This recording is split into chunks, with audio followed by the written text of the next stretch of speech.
Hello, my friends and my fellow Harmonauts. I am Sam Harrison, and welcome to another edition of the Harmony Garage.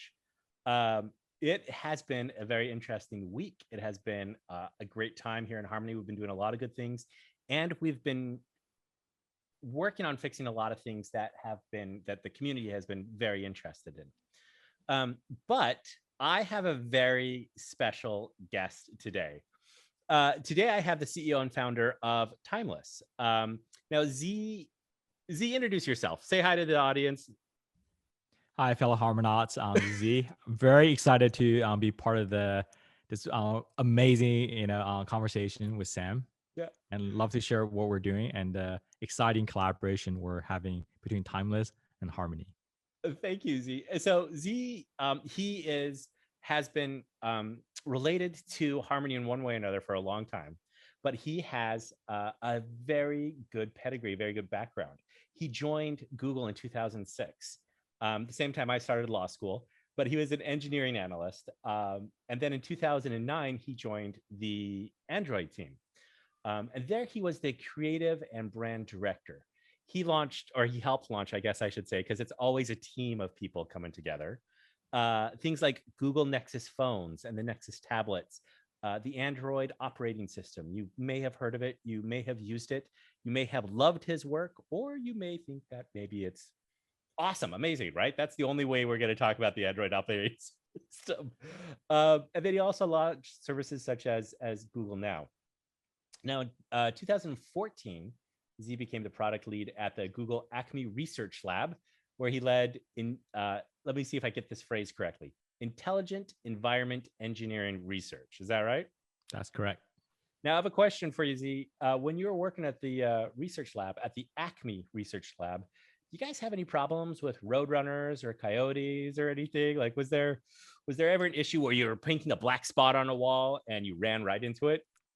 When you're doing research, when you're doing like basic research at Acme Lab, it's always chasing. So whether you're chasing an idea, you're chasing a bug, or you're chasing a feature, on occasion, you also trying to chase down a roadrunner here I and like there. that. I like that. That's awesome. That is actually a fantastic, the view of saying, okay, look, we're researching, we're going after something, we're going to discover something. And it is not I've arrived point, right? It is a journey. And that's really cool. That's a really cool idea. So Z, you founded a company called Timeless. And Timeless is a calendar, but not a calendar. This is one of the things I find really interesting. So I just joined it today. Thank you very much for the invite before our interview. And I was able to go through it, and it seems incredibly cool. I also, by the way, really, really like, I have a GIF for this particular meeting, this interview with you, which is somebody playing the bass and totally jamming. And I love that because we're totally jamming. Um, but I don't find calendar sexy. I find it like a utility, right? I find it like, if I'm gonna hit a nail, I want to use a hammer. So why did you choose to reinvent or reinvigorate the calendar?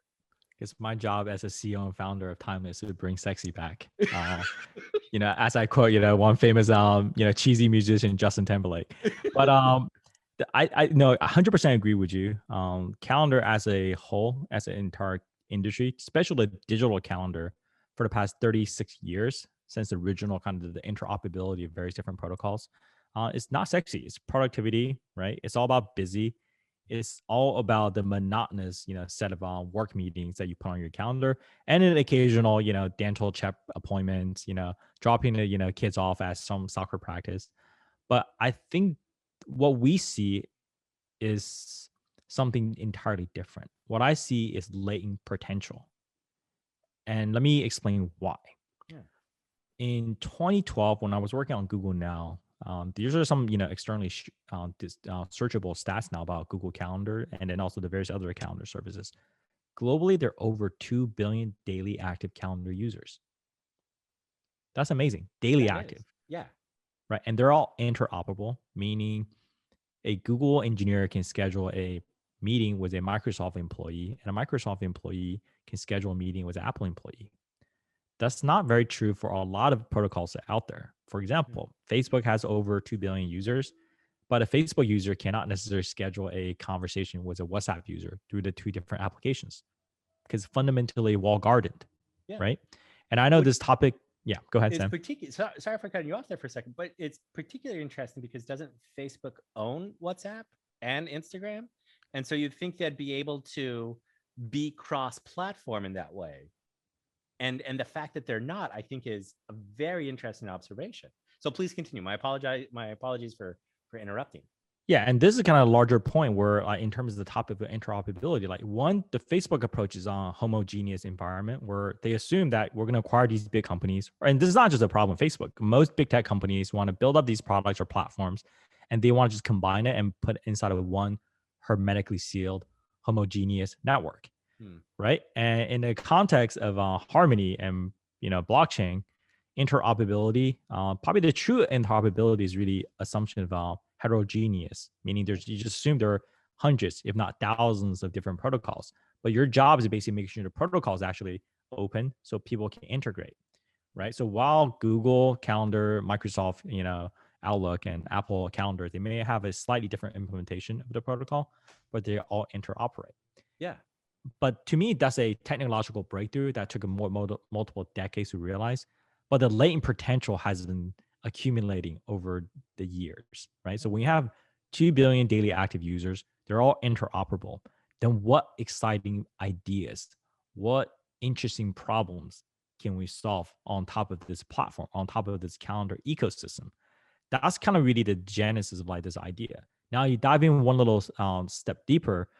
What I also fundamentally realize in 2012 is power users, the people who are truly productive, they don't just use calendar to schedule meetings. They use the way to actually help them, excuse the word, harmonize. They really use the way to harmonize work and life. It's no longer this constant antagonistic approach of work-life balance, meaning they schedule things with their family, with their kids. And this is true for a lot of successful engineers, executives at Google. Right. They don't just let their schedule be spent on their behalf. Yeah. They're very purposeful. They're very intentional about protecting their time. And calendar just happened to be a great tool to realize that, to basically protect your personal time. So we know the potential's there. So many users, all interoperable. They can all talk to each other. They speak the same language. We know there is a subset of users that really have beginning to realize the power of the calendar. So now the question for me is, because I come from my background is always consumer tech, how do I make these unrealized latent potential more accessible for a larger sector of the population? So to long story short, after almost a decade working at Google, and I left, and then through that journey, my entrepreneur journey, I was like, okay, I am going to fundamentally redefine what is a calendar. Mhm. And the moniker that we did, the kind of internal ethos is, in order to build something great, we're going to have to deconstruct what a calendar is supposed to do. Hence the tagline, we're building a anti-calendar platform. Say that And again. Walk me through that again. So the anti-calendar platform, I'll explain it two ways. And I'll start with a kind of easy analogy, something that's adjacent to it. For example, probably the most exciting thing in the past 10 years in terms of the in terms of the economy is the on-demand or service economy. Mhm. By and large, Uber, Airbnb, DoorDash, all these great, fantastic businesses are built on top of this common platform called location services, maps. Yeah. So what they've done is basically they realize the ultimate sophistication of maps is not just showing you how to go from point A to point B, but it's actually taking you there, or actually be able to rent a place there, or be able to get something from one location to another in terms of food delivery or beverage delivery, right? So that's one really simple example. Map has so much latent potential, and in the past 10 plus years, so many great businesses have built a whole nother business logic on top of it. Yeah. Another example that's probably even more clear, especially for folks, sort of many of the audience in the eastern side of this planet, whether it being Gojek or WeChat, they realize the power of communication chat apps. Yeah. Right. But the sophistication of a chat app is no longer just about be able to converse, be able to send text message. It's about the ability to send payments. It's the ability to conduct commerce through this kind of a kind of the open ecosystem, or in their case, it's not open ecosystem, but it is a larger network, Yeah. right? So how does that relate back to what we're doing? In our opinion, the most sophisticated calendar is not a calendar for scheduling meetings, but it's really more about living in a moment, the sharing these moments, being plugged into the culture, or be present with the experience that you really want to have, both professionally and personally. So, in order for us to build this type of super app for your time, we need to basically go against everything that has been said about the calendar. Hence Mhm. the reason anti-calendar, because otherwise we don't punch out of this kind of a predefined notion what a calendar is, then we're at best we're going to be doing incremental product engineering, Right. right? So anti-calendar is really just that idea. We know the potential's there. Yeah. We know we need to go against the grain. We know we need to swim against the current.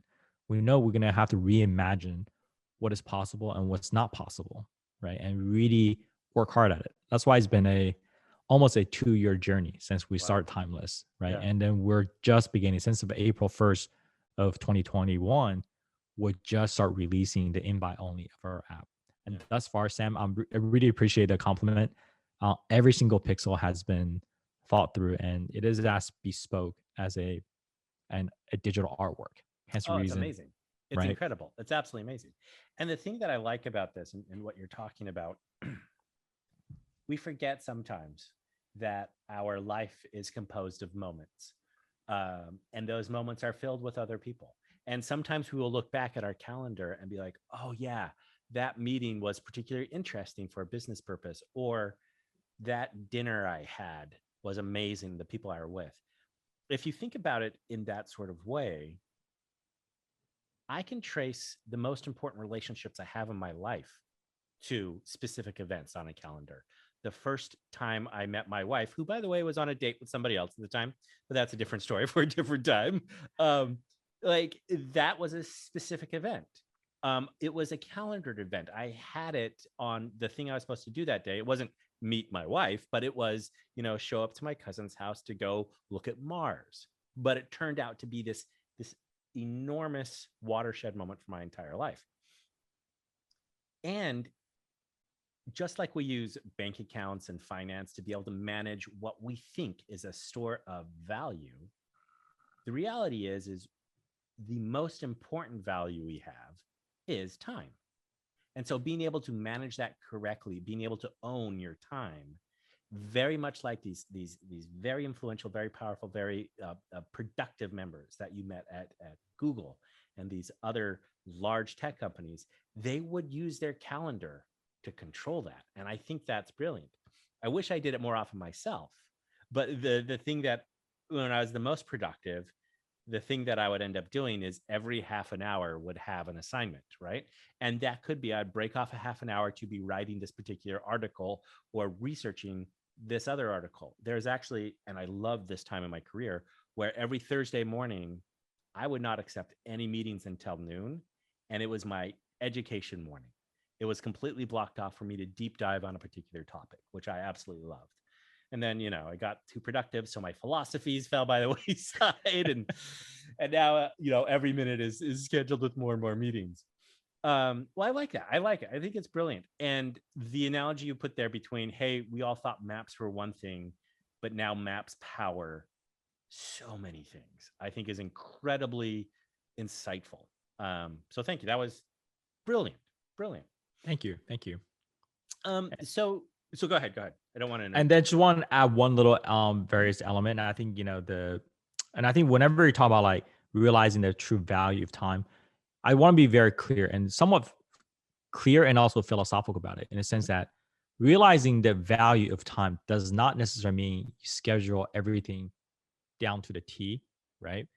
And I'll give you this one simple story. There was a true story because it was recorded on video, an interview between Warren Buffett and Bill Gates. And someone asked Bill Gates, what was some of the most important lessons you learned from Warren Buffett? And well, Bill Gates said, well, at the time said, certainly, the ability to invest in multi-generational wealth is not necessarily a good thing. Hence the reason why he set up the foundation. And then the second lesson was actually more about the difference between various different types of wealth. Financial wealth, right?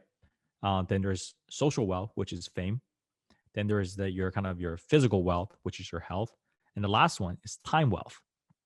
And he said, to make it clear, in the early 90s, that there was a discrepancy in terms of like how Bill Gates used to view his calendar. He was notorious for scheduling everything down to 15 minutes. Mhm. And Warren Buffett, in the month of April, only had 4 meetings on his calendar. And Warren Buffett looked at Bill Gates and said, there is a difference between your wealth and my wealth. Uh-huh. My wealth is total freedom. I control everything. Yeah. And Warren Buffett looked at Bill Gates, and it was the much younger version of Bill Gates. Said, once you achieve true wealth, you know exactly what that means. You have the ability, you have such a command of your schedule and your time.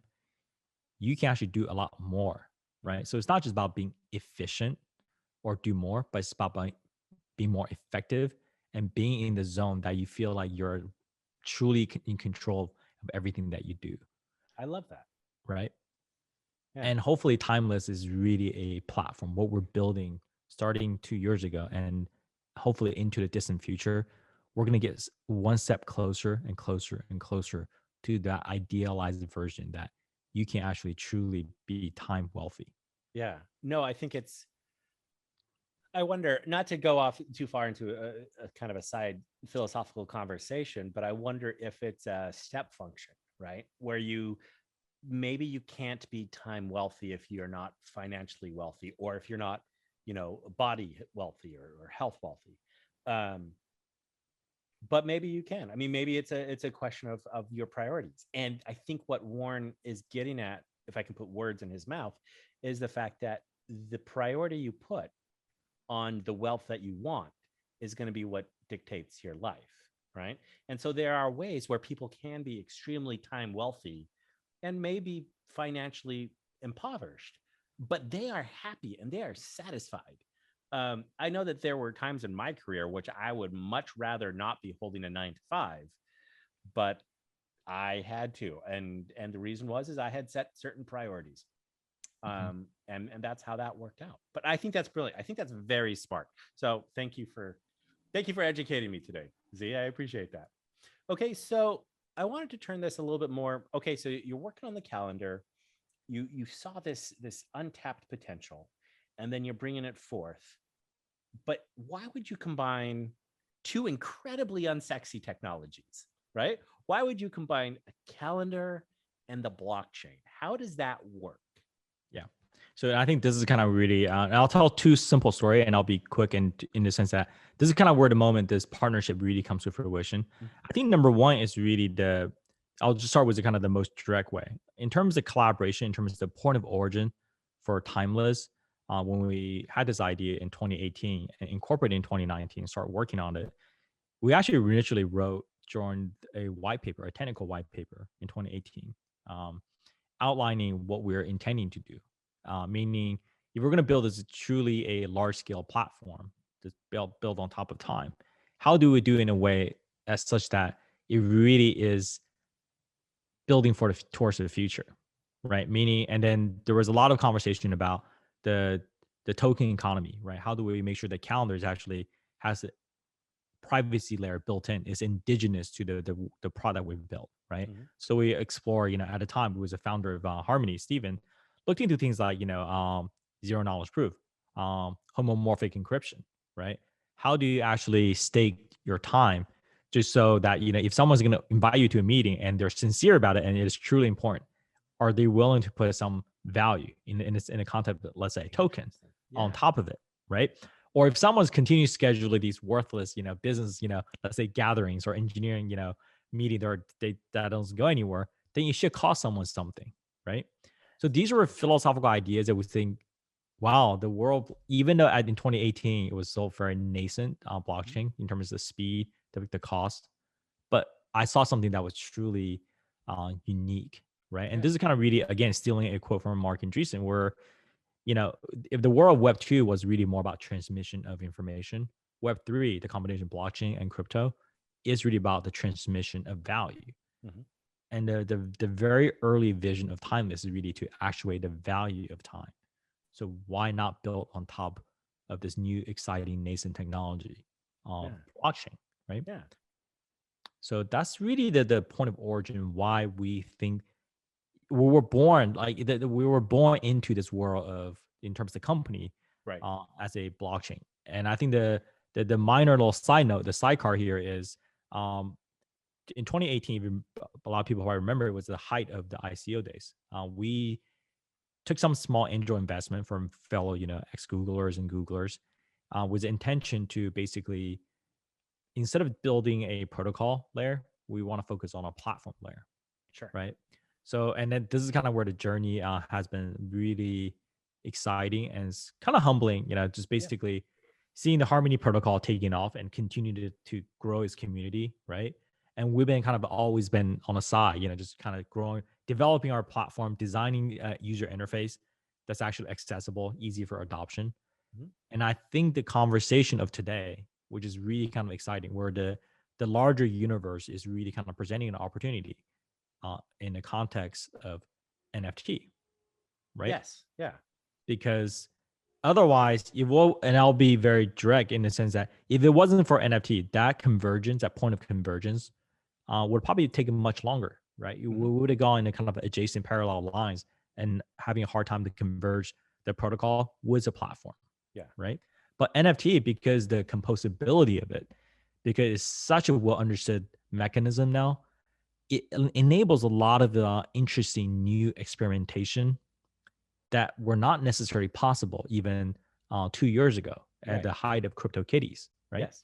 So this is the probably the most exciting part, and that's kind of what we're talking about today, which is Mhm. this partnership through the combination of NFT and these life enriching moments and events in your life. How do you Right. combine the two? So let me walk through a little bit because I realized that we didn't really even talk about what it is that Harmony and Timeless are going to be doing together.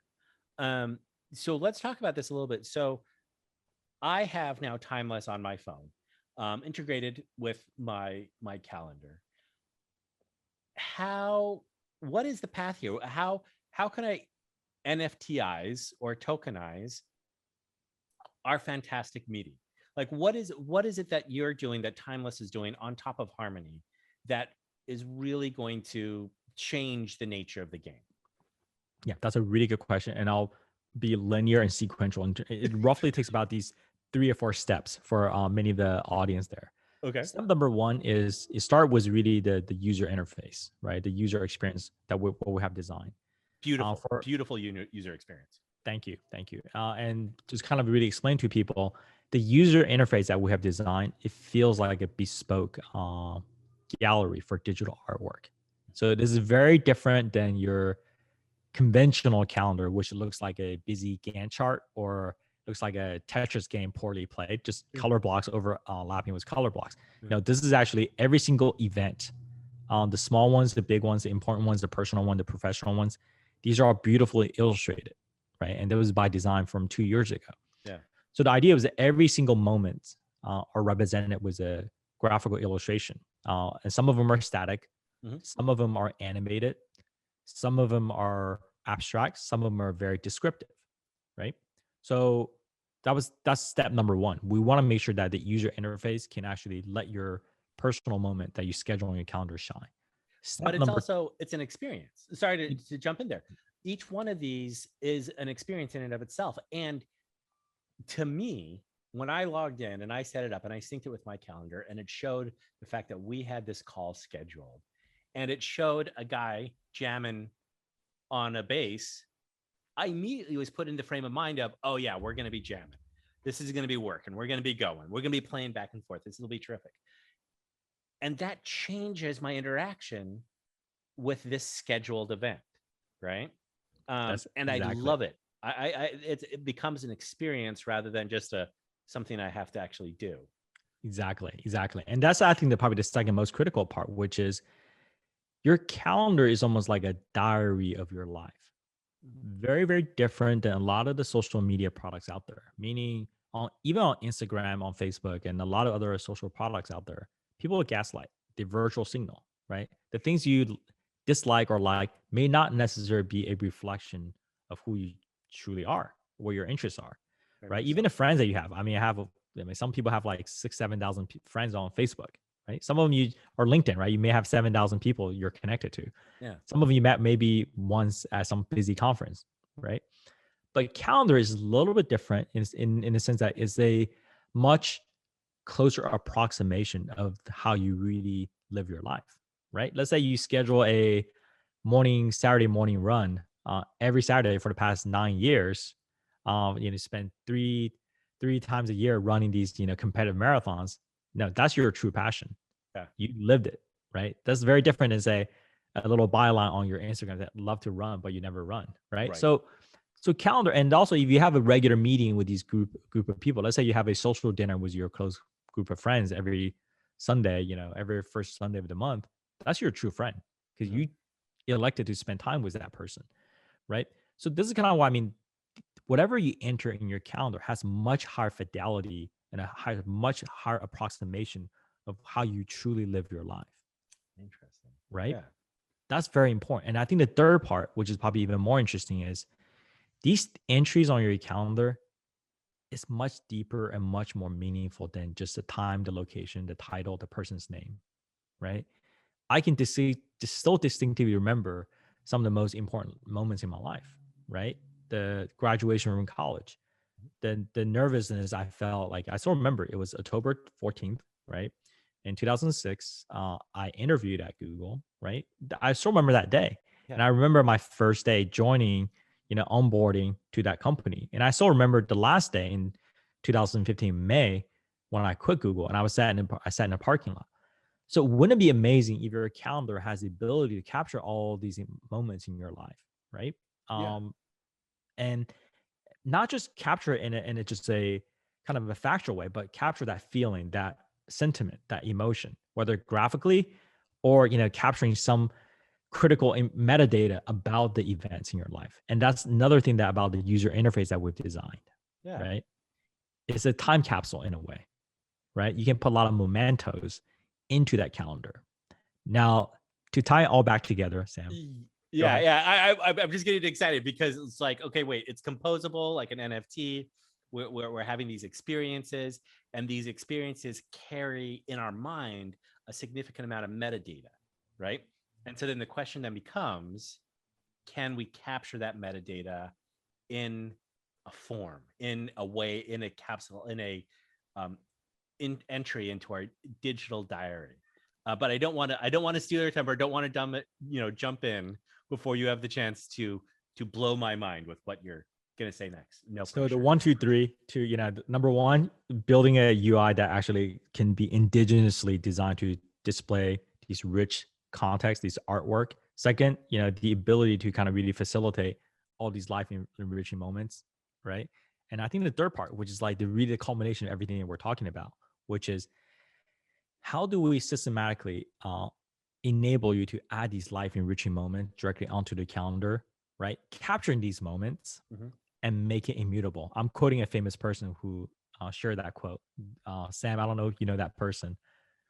It sounds familiar. Sounds familiar. Yeah, I think he might be in the audience. I'm looking directly into the camera right now. Yeah, that could have been that could have been something that we talked about on a meeting just right. Yeah, but that's exactly it, right? Yeah. So imagine this, right? Like you schedule, let's say for the geeks out there, or maybe for the the NFL fans, right?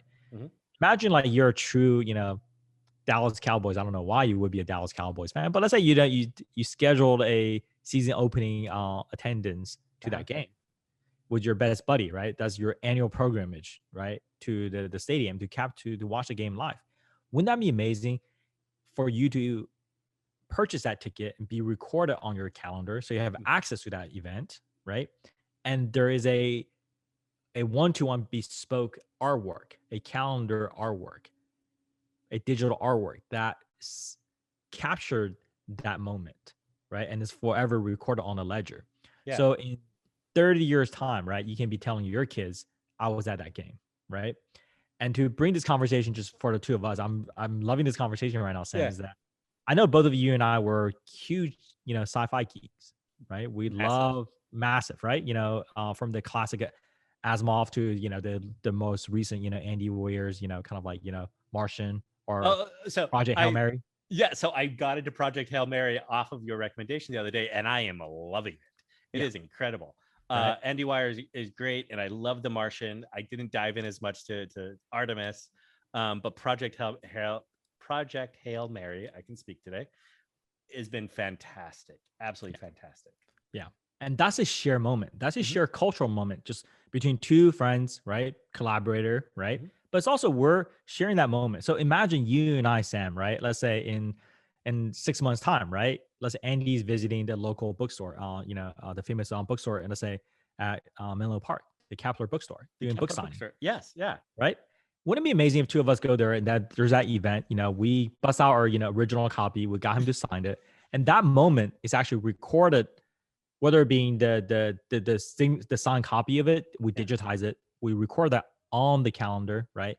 And through the mechanism of NFT, right, IPFS, we publish that information directly on chain, right? Wow. Yeah. That's forever captured. I can tell my kids definitively without any sort of repudiation that I was there. I was there with Sam, right? Yeah. Andy signed a book, and I was a true fan. It was before it got popular. That has not historically been able to do in a way that's accessible to for millions and millions of people. Agreed. Yeah. Right? No, and this is the thing that's brilliant is, one of the things that we try to do all the time is we try to bridge the digital and the physical, right? It's one of the hardest things that we've ever tried to do. And when I was cleaning up out of when my father-in-law passed away, we were cleaning up some of his stuff, and I came across this little packet of tickets, and there are about 10 tickets in there. They hadn't been used. It cost my father-in-law about $6 to buy.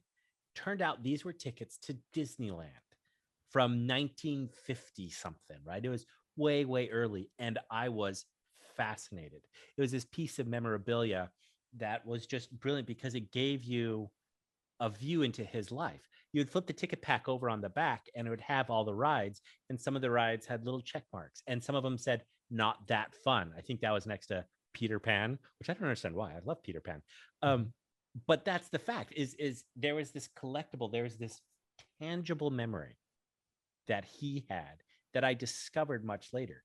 Now what you are proposing is this is tangible, this digitally tangible memory that we can share, that is immutable, that cannot be repudiated, that somebody can't say, that was fake. You didn't actually get Andy Weir's signature on your copy of Project Hail Mary. You got, Bob the store owner. I'm like, no. Check it out. Here's an authenticated signature.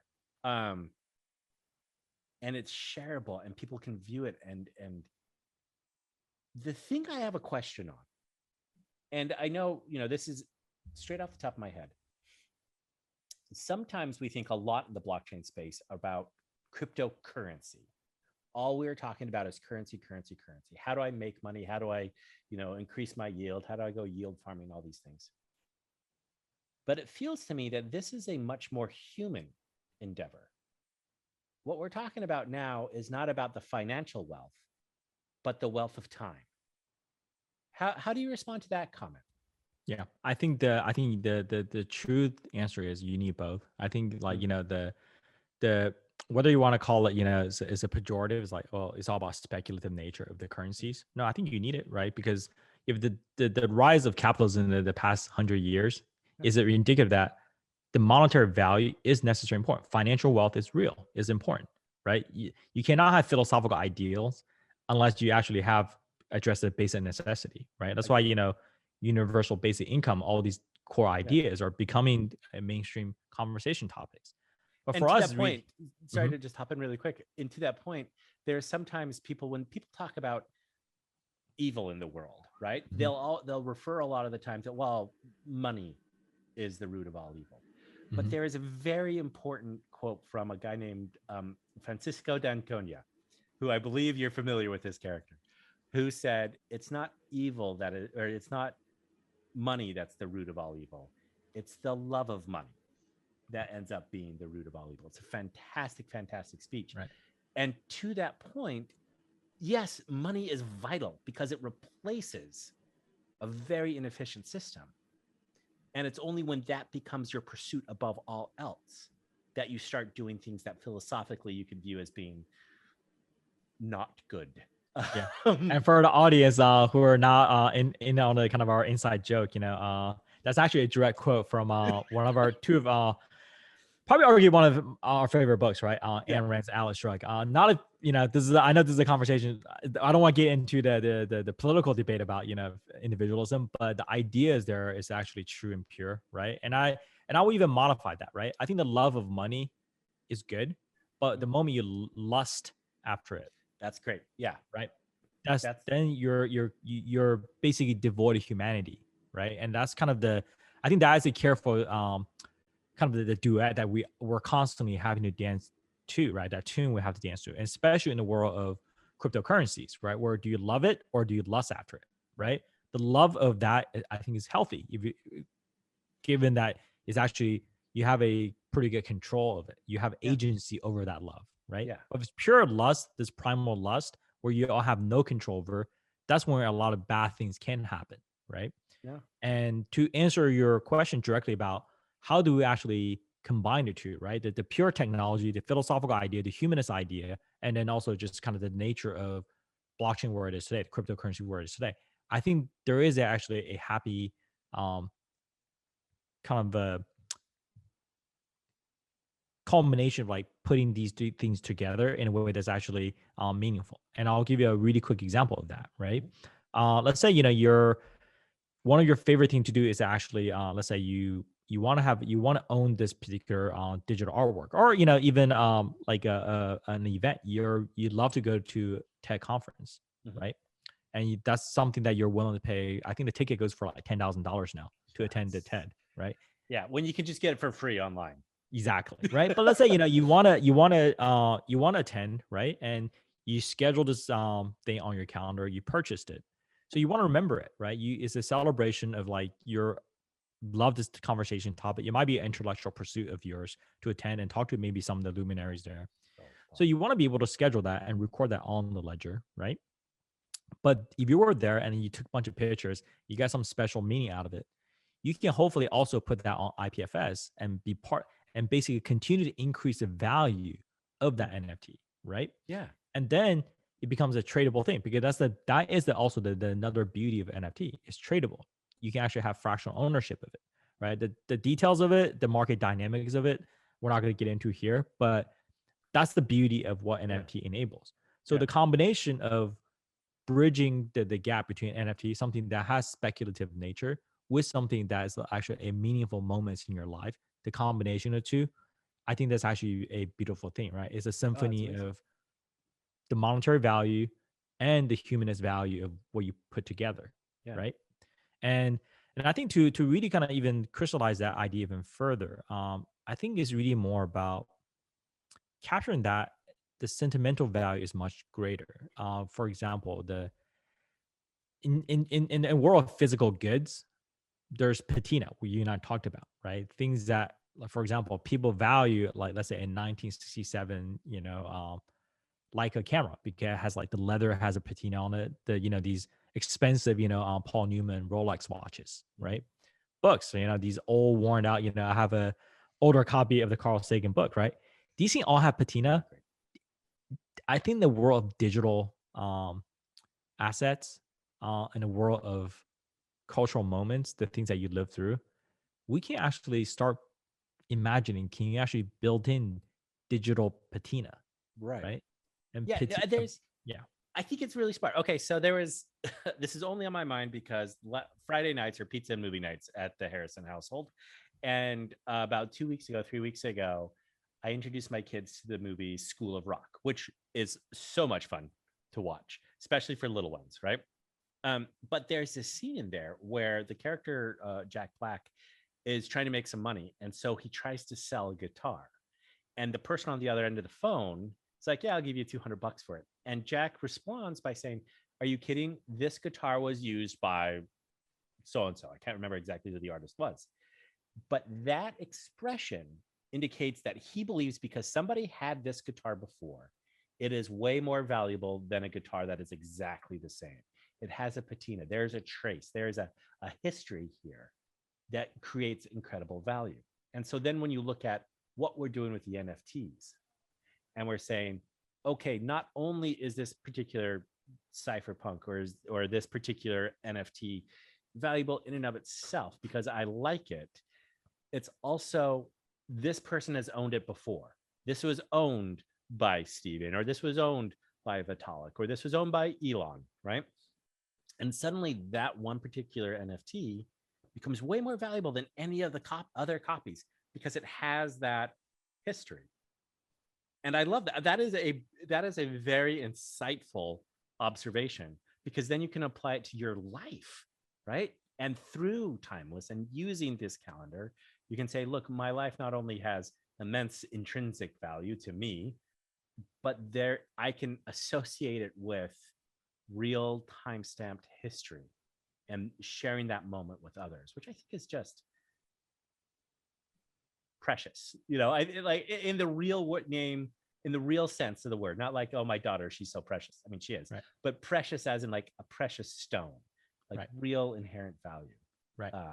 Which Yeah, I think and is patina by definition is a function of time, right? And then also patina is also a function of something that's being used or shared, right? And I think and I say that both kind of ingredients address the one of the main criticism of digital NFTs, because, well, I can recreate hundreds of millions of copies of this and share with people. No, by you sharing, replicating that original, that's actually what gives it patina, because it's actually more exposed to different people. And I think some of the strongest counter arguments basically the Mona Lisa has been reproduced hundreds of millions of times, right? And that's actually what gives value to the original. I think in the world of digital, because it is on chain, because there is an immutable version, right? The shareability, the patina of sharing it, exposing it to other people, that's actually what gives additional value, right? And tech conference would not be tech conference if it wasn't for the notoriety and the famous of it, right? Same with Burning Man, same with Hamilton, the concert, or the Broadway show, I should say. I was there actually in 2015. I just left Google. I was making a business trip out to Kickstarter's headquarters, and there was a half day off between the meeting. I landed on Saturday, and Hamilton actually was not on Broadway at the time. I was bored. I didn't know what it was. I just loved the book. I loved the character. So I thought, you know what? Why not? Right? It was actually, still remember the ticket price, $47. I bought it in 2015. I just went to the show in San Francisco, Orpheum Theater, $300 per pop. I wish I had a ability to prove to Lin-Manuel, like, say, you know what? I supported you before you got big, so maybe I should get a 25% discount. More than almost like 7 years later when I attended the second showing, right? So those are kind of things that I think what we're doing, and I don't want to just put technology for technology's sake in the foreground. I think that what's in the foreground is the humanity, right? The ability to capture these precious moments, these moments that are valuable to you from your own perspective, put it on the blockchain, right? And let the market validate or invalidate the value. Because someone may say, you know what, Hamilton was the worst show. I think it's worth less than $1. That's fine. That's market valuation, and that's okay, right? And then to bring it all home, Sam, this is actually another thing that I really want to directly address the audience, right? I think the way we think about this partnership is really, if with the right support from the community, right, and the criticism, we're gonna get some criticism, we're gonna get some feedback, we're gonna get some suggestions. The idea, I think, is genuine in the sense that NFT, we talked about, in a previous conversation, the T stands for, in my opinion, right? And talking to Stevens, it really stands for not token, but it's really non-fungibility of time, NFT, right? Because if you think about it, we're tokenizing time in so many ways, right? That's really the larger narrative. This partnership, your calendar events represented on blockchain, right? And there is some token value assigned to it. Effectively, you're tokenizing time, right? And time itself is actually, in a generic sense, is actually fungible, right? 1 hour is 1 hour, is universal. Your 1 hour is 1 hour. But in real life, in reality, time is actually non-fungible. Once upon a time, Sam, you were thinking about becoming a lawyer. So if you were a lawyer, you can bill at $500 an hour, right? If you're let's say you're Beyonce on stage, that 3 minutes is probably worth $10 million, right? So, and Mayweather just proved, a couple of days ago that 8 rounds of entertaining show is probably worth $100 million, Yep. right? So time itself is actually really is non-fungible, right? Yeah. And depending what you do, what life enriching events and experiences you decide to actually participate, that's what makes time non-fungible. That's So really interesting. NFT, by natural extension, in a truest sense, is non-fungible, Yeah, and it should be represented with NFT. I like it. I actually really, really like that. All right. So, final question. Because we've been having this has been a fantastic conversation. So, thank you so much. You're being incredibly generous with your time today. Um, we talk a lot in these sort of interviews, talking back and forth about how people fell down the rabbit hole, how they got engaged in blockchain. And uh, it happens so often that that question to me is becoming a little stale.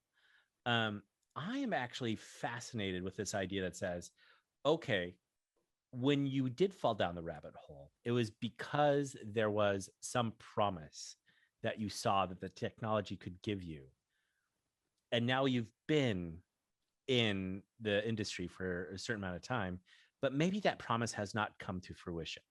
For you, what is that? What was the thing? What is the promise of blockchain that really captured your imagination that may not have come to pass yet? Yeah. So I think one contrarian view, I think technology is already here because having to work on spending almost a decade working on early Chrome browsers and early Android, the mobile. Mm-hmm. Like the realization is this, right? Our imagination, the imagination of what technology is capable, will always pre-run whatever's what we have access today, right? And Yes. that's the beauty, and that's probably one of the reasons why you and I were such huge fan of science fiction. Meaning, Mm-hmm. we can always out imagine the status quo, right? Yeah. That's why blockchain is the same way, right? Like I think that all the participants, all the speculative bystanders, all the naysayers, we're all imprinting, we're all imagining things that are still under development. Mm-hmm. But our imagination, that's the beauty of imagination versus logic. Imagination can take you anywhere. But Logic has to be built block by block. yeah, and the thing that I always strive for is that I think this is an Isaac Asimov quote. A good science fiction author not only can predict the car, but he can predict the traffic jam, right? And that's what I'm always striving for when I'm looking and dealing with blockchain technology or any sort of forward-thinking thing. It's not just, hey, we can do a decentralized ledger, but what can you do beyond that with that technology, right? That's the promise that I'm constantly looking for. So I think you're right. Like there's always we have a tech that's at the stage and we know we can go forward. So I'm sorry I cut you off there a little bit, so please keep going. Yeah, so I think that's really more about the, again, so coming from the lens of the technologist, we're talking about technology. I think we'll get there. But if you widen the aperture just ever so slightly, what you'll see is something slightly different beyond the curve. And what you see beyond the curve, beyond the corner, is the humanity behind it. And what I mean by that, and I don't want to over intellectualize, why I embrace technology or blockchain technology as a whole, is for me, it's more of a personal story. And I want to kind of draw out like a too big of a scenario. But for me, like growing up, I always loved technology, learn to code. Obviously decided to move out to Silicon Valley in my 20s to work at these big tech companies. And I was telling a lot of my friends, at the time, it was very matter of fact wearing these company logo T-shirts, and because I truly, truly um, took pride in what I was doing because I felt I was doing something meaningful. Because the story that I always tell people, and you can look up a lot of the articles I have written in the past, I've always remember in 2008, 2009, going home, visiting my mom in the East Coast. And every Christmas, I would give her an Android phone because I took so much pride in it. Because she, first generation immigrant, she worked so hard.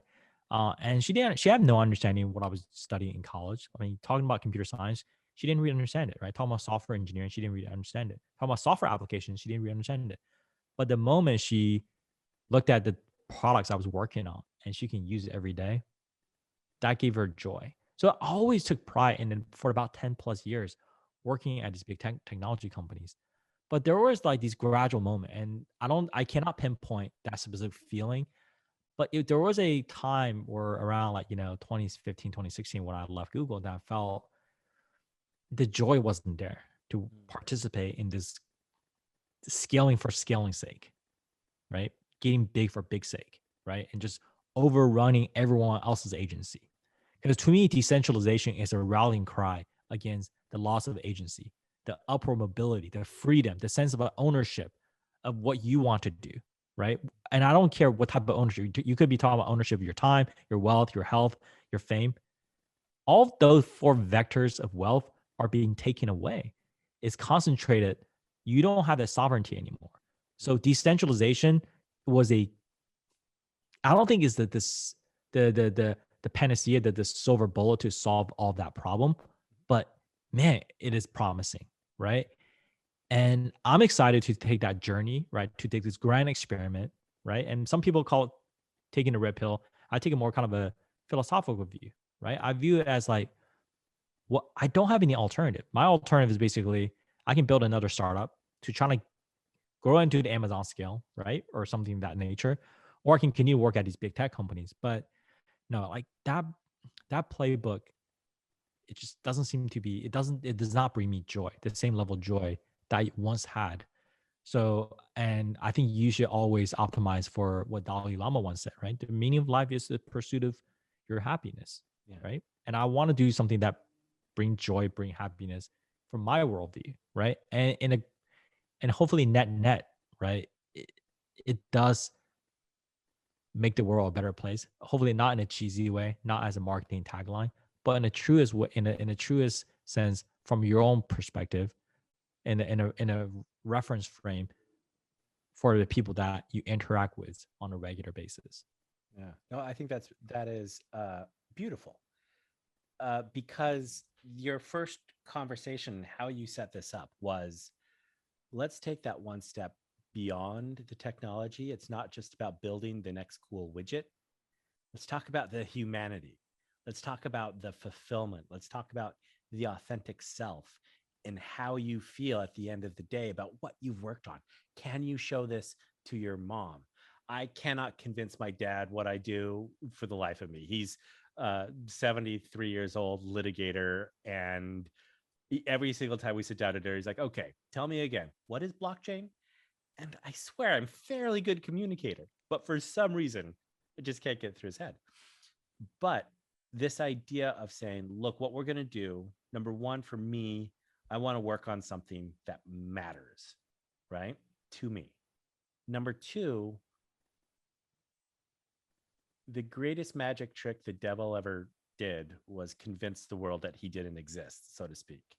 There is a truth to that in the shackles we wear around our digital lives.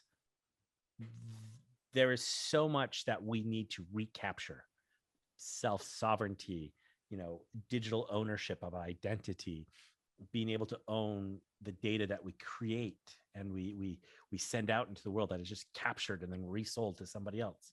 There is so much there that we aren't paying attention to that we really need to. So yeah, I think that's smart and insightful. Like I said, I have swallowed so much of your time today, Z. Thank you so much for the time. Before we log off, where can people find you and reach out to you? Is there a Twitter profile? Is there LinkedIn? Is there, I don't know, Telegram or Discord, or what is the best way for people to learn more about you and learn more about Timeless? Right. So I think the best way to look for us is timeless.space. Time and space, timeless.space. That's our website.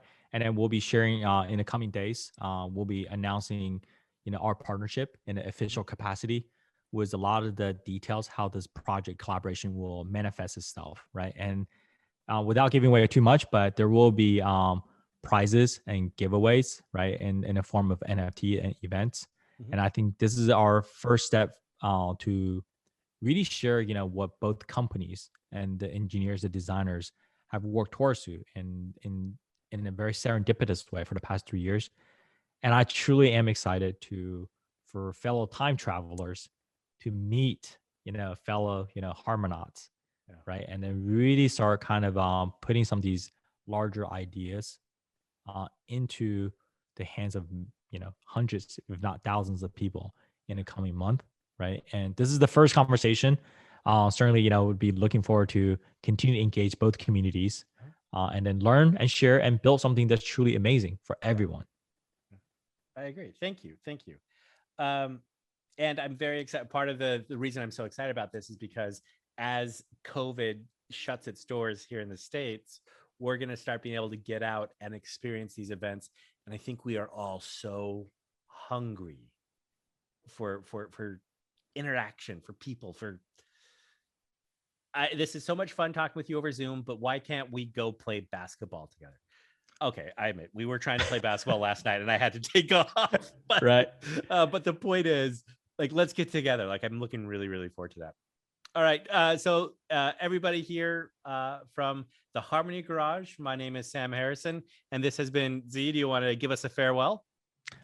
Thank you, everyone. And looking forward to talking, sharing, and doing more with everyone in the audience. Thank you so much. Thank you so much.